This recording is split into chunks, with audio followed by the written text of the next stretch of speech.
Après 3 jours présentation, débat dans l'hôtel Marriott, sommet international finance là, groupe croissance ak partenaire yo organisé, fermé mercredi ak participation premier ministre de facto en présence gouverneur AI Banque centrale là, président conseil administration BNCA, secrétaire général conseil ministériel ak l'autre personnalité, Dr Ariel Henry félicité organisateur yo qui montrait connexion économie, finance gagné ak environnement.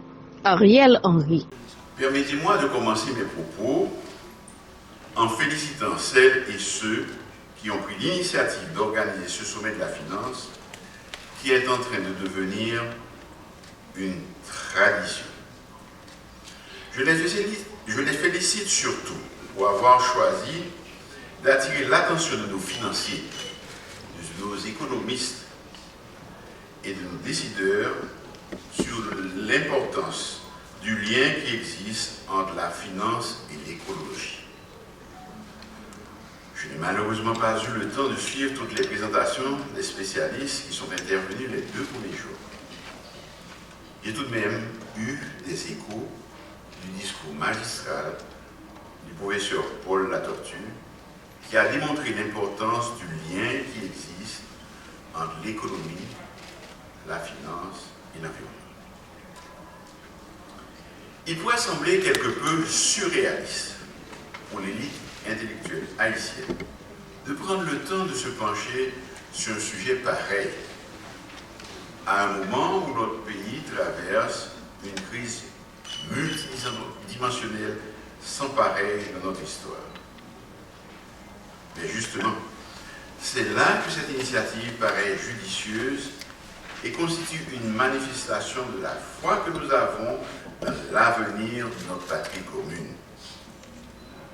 C'est parce que nous croyons que quelque chose doit changer dans notre pays. C'est parce que nous avons la conviction que quelque chose va changer dans notre pays. C'est parce que nous sommes déterminés à faire en sorte que quelque chose change réellement en Haïti, que nous devons prendre et encourager ce genre d'initiative et penser l'avenir. Nous n'avons pas suffisamment d'espace de réflexion et de débat entre nous, Haïtiennes et Haïtiens, où nous pouvons discuter, débattre et confronter nos idées. Nous ne nous parlons pas assez parce qu'il y a trop de méfiance entre nous. Nous n'échangeons pas suffisamment. Avec des dialogues plus fréquents sur des sujets divers, nous serions étonnés de voir que les questions qui nous unissent sont de loin plus nombreuses que celles qui nous divisent. Si nous prenions plus de temps pour nous parler, nous serions surpris de voir comment nous avons la capacité de trouver ensemble des solutions à nos problèmes et des remèdes à nos maux. Je dis souvent, parce que je le crois, la pauvreté est l'une des raisons principales de la dégradation de la situation de notre pays. C'est la pauvreté qui pousse nos compatriotes à détruire leur environnement, à couper les arbres pour faire du charbon et même parfois à mettre le feu à ce qui nous reste de forêt en vue d'augmenter les espaces cultivables parce que les parcelles épuisées par l'érosion ont des rendements de plus en plus faibles.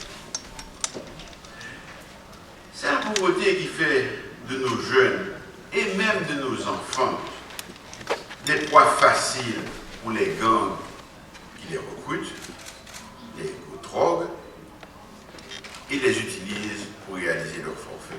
Chef gouvernement de facto fait connaître équipe liya à travail pour ak force nationale yo li rétablir sécurité dans pays ya, même si ça pas facile. Li ajouté image Haïti dans le monde pas bon, CFI doit travailler pour attirer investissement étranger. Yo l'autre fois encore Dr Ariel Henry. C'est la responsabilité de l'État d'assurer à tous et à chacun la sécurité indispensable et une prévisibilité certaine sur l'évolution de la situation générale du pays. Sécurité pour la libre circulation sans risque des personnes et des biens. Sécurité contre les agressions des gangs armés. Sécurité juridique pour garantir les droits de propriété foncière. Le gouvernement fait tout ce qui est en son pouvoir pour mieux équiper et mieux former nos forces de sécurité nationales. Ce n'est pas facile, mais nous y travaillons. Il est évident que la situation actuelle ne peut pas durer indéfiniment. Nous avons des raisons d'espérer que la donne va changer dans ce domaine. Je prendrai un troisième exemple. C'est le secteur de la construction, du bâtiment et des travaux publics. Ce secteur est pratiquement vierge et devrait intéresser les investisseurs. Ministre de facto Commerce et Industria Ricardin Saint-Jean applaudit succès sommet international finance là malgré gros bouleversements qui gagnent dans le pays. Ricardin Saint-Jean. La 13e édition du sommet de la finance tenue en dépit des bouleversements de toute forme qui tendent à paralyser tous nos élans déployés vers des lendemains meilleurs est à féliciter. Avec tous ces impondérables qui embrouillent aujourd'hui les esprits et assombrissent du même coup le paysage national, une telle initiative s'imposait avec force, non seulement comme un défi qu'il fallait relever à tout prix, mais aussi comme un pari osé et risqué. Et pourtant, c'est un pari gagné puisque nous sommes, tous secteurs confondus, réunis, animés d'une seule et même volonté qui est celle d'ouvrir les portes de l'avenir d'Haïti au souffle du progrès, de la prospérité partagée et de l'essor collectif. Fort de ces évidences, j'y participe donc avec confiance que la réussite de tel exercice ne peut que nous forcer à accélérer davantage notre marche vers la mise en place des conditions nécessaires à l'avènement d'une société où la quête permanente de la croissance durable de notre économie, la création massive de richesses et d'emplois deviendront les hautes priorités de tous et de chacun pour que règne définitivement la paix, la justice, la sécurité, la stabilité sociopolitique, enfin un nouvel art de vivre au profit des fils et filles de notre cher Haïti. Haïti ne sortira pas de l'instabilité s'il n'y a pas d'abord un réveil de la conscience collective.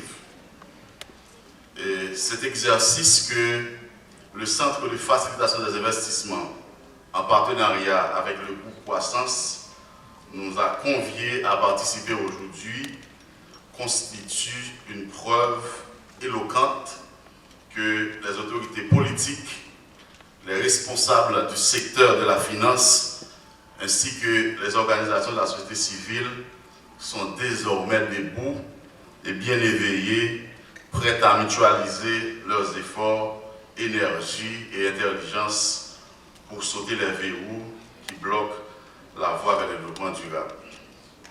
À cette grande bataille aujourd'hui, je lance un cri de ralliement pour exhorter tous les autres secteurs de la vie nationale à y participer. Et il est de mon devoir de vous assurer tous et toutes qu'en ce sens, on est sur la bonne voie quand se tiennent des activités comme celle-ci pour prospecter sur les meilleures stratégies à adopter pour financer l'éco-développement. Quand on s'évertue à s'adapter aux standards et exigences des grandes agences d'investissement du monde afin de mieux nous positionner sur l'échiquier international dans notre quête de captation de capitaux productifs, quand nous visons de réunir les conditions idoines pour élargir l'accès au financement, au crédit aux petites et moyennes entreprises, quand nous affirmons prêts à assumer notre responsabilité collective pour le bien-être de nos citoyens, de notre chère planète, quand on est réunis ici avec la ferme volonté de travailler à restituer à notre pays son atmosphère de paix, de justice, de sécurité, de stabilité sociopolitique, envie de forger au bénéfice de notre population, particulièrement pour nos jeunes et nos femmes, un avenir différent et meilleur, on est donc sur la bonne voie et l'on doit s'y maintenir. Directrice générale Centre Facilitation et Investissement, Marie Fatima Léon Prophète, précisé CFI t'est présent dans le sommet pour te faire public là connaît rôle et mission institution et puis présenter un plan stratégique pour 5 ans cap venir. Marie Fatima Léon Prophète t'est parlé comme ça. L'objectif de cette journée est d'améliorer la connaissance sur la mission et les attributions des agences de promotion d'investissement et de ce fait la mission du Centre de facilitation des investissements en Haïti. Aujourd'hui, ce sera aussi l'occasion pour le CFI de présenter son plan stratégique pour les 5 prochaines années 2023-2027. Comme vous le savez, la mission du Centre de facilitation comme agence de promotion d'investissement est de promouvoir, faciliter le développement de l'investissement privé par la mise en œuvre de stratégies et de politiques actives de promotion des investissements et aussi encadrer les investisseurs dans leur démarche et également réaliser des études visant à l'amélioration des offres de services aux investisseurs, en définitive des opérateurs économiques. En ce sens, il vise, le Centre de facilitation des investissements, à promouvoir les points forts et les atouts du pays, les secteurs d'investissement prioritaires correspondant aux priorités définies dans les documents stratégiques nationaux. Durant cette journée, mesdames et messieurs, différentes thématiques seront traitées autour de la promotion et de la facilitation des investissements. À l'agenda, on aura une intervention sur le rôle des agences de promotion des investissements à travers le monde, qui sera faite par M. Jaime Gravador de la Banque interaméricaine de développement. Une autre thématique qui est encore la thématique de l'heure, c'est l'amélioration de la compétitivité des parcs industriels en Haïti par la mise en œuvre de stratégies efficaces protégeant l'environnement et favorisant la décarbonisation. Cette présentation sera faite par Mme Anouk de la Banque mondiale. Comme vous le savez, l'offre en termes de parcs industriels en Haïti, nous en avons 3 prioritaires, notamment le PIM, qui est le parc industriel métropolitain.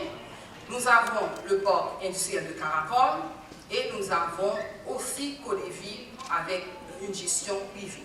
Donc, on aura aussi une intervention autour du parc de Caracol en termes d'offres, d'espace pour accueillir les investisseurs. En dernier lieu, on aura un panel constitué de 3 directeurs généraux d'agences de promotion de pays francophones, notamment l'Agence de la Côte d'Ivoire, des îles Comores et de Business France, qui nous permettra d'échanger avec eux sur les différentes démarches et contraintes relatives à ces agences et aussi dans une logique de délocalisation et de restructuration de l'offre d'investissement à l'échelle mondiale. Les échanges porteront également sur la question de l'énergie renouvelable, notamment l'énergie solaire, qui constitue un secteur d'avenir, notamment pour Haïti, où nous savons que le potentiel en termes d'énergie solaire est extraordinaire. Voilà donc, chers invités, Monsieur le Premier ministre, Monsieur le ministre, Monsieur le Gouverneur, le menu de cette journée du CFI, où vous aurez vraiment, en fin de journée, une meilleure connaissance de la mission et des attributions des agences de promotion promotion d'investissement. Tout en vous remerciant, je souhaite que la journée sera fructueuse et enrichissante.